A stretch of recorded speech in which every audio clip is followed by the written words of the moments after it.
Na ito, 51 years since PD 27, wala pa rin.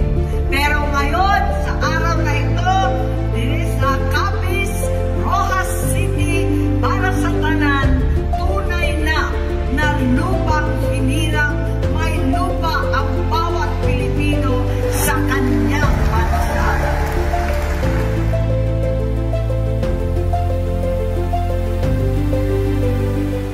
Ako po si Teresita Billonid, ERB ng Remeshutan Land Holding sa Barangay Dulangan, Pilar, Capiz.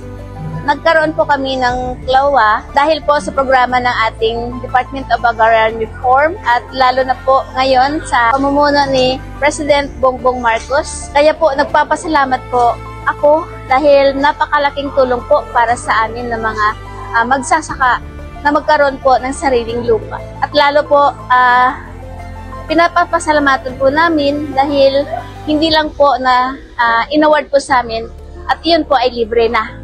At wala na po kaming babayaran.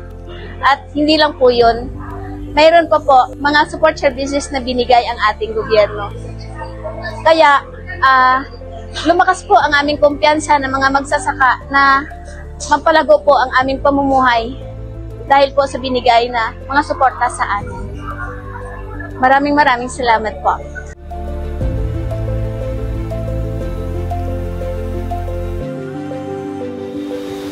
Nalipay gid ako, serious dako. Kaya wala na kami. Siyempre ko, boss man kami, wala gid kami sarang ika. Pasalamat kami dako kay Bongbong Marcos. Naging tagaan niya kami at amon nga may istaran kami at pamintra. Kag mga kabataan namon nga wala-wala man.